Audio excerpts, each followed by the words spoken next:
Kenapa Pak ini terjun ke dunia politik, Pak? Jadi pertama kan kalau pengalaman saya Mas Edi ya, itu kan 40 tahun di birokrasi. Birokrasi itu kan bagian dari eksekutif, Mas. Nah, itu pengalaman.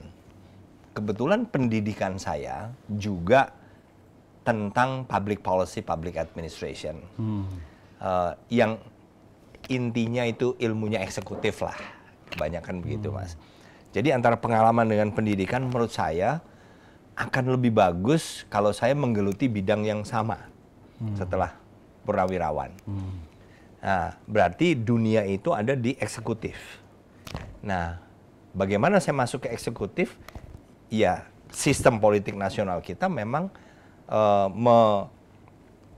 mendesain sedemikian rupa sehingga pemerintahan itu atau eksekutif itu dibentuk setiap 5 tahun sekali berdasarkan hasil pemilihan umum, pemilihan presiden, gubernur, wali kota, bupati, dan seterusnya. Jadi itulah kenapa menurut saya, sekalian aja saya terjun ke bidang ini karena memang jalan masuk saya yang paling bagus adalah melalui sistem politik nasional.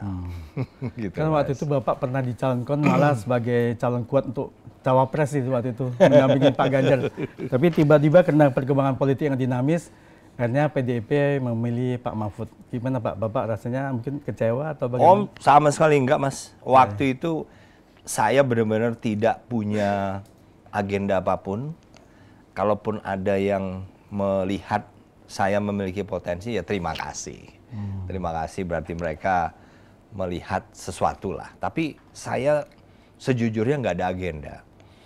Dan bahkan begitu Pak Mahfud terpilih, saya merasa memang inilah yang paling tepat.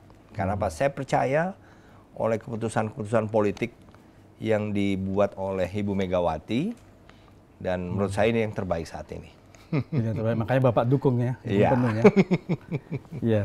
Kita tahu sekarang Pilpres ini kan Pak selalu ada ya dukungan purnawirawan TNI. Ya. Nah kali ini katanya ada perang bintang nih, karena semua kubu ini punya pendukung dari purnawirawan TNI ini. Menurut Bapak ini gimana Pak? Ya, purnawirawan TNI itu kan sebetulnya sudah menjadi masyarakat biasa. Sipil ya. Hanya kita pernah menjadi apakah perwira, bintara, tamtama aktif di militer waktu kita masih dinas. Nah jadi kalaupun dari Mas Edi melihat kami sebagai purnawirawan, berarti mengafiliasikan kami ini dengan institusi kami. Tapi sebenarnya kami semua haknya udah sama nih Mas. Sebagai sipil. Ya? Sebagai masyarakat Indonesia biasa nih, gitu loh. Dan masyarakat Indonesia kan juga yang memang tidak dibatasi ya oleh peraturan perundangan, misalnya TNI, polisi, ASN itu kan dia dibatasi.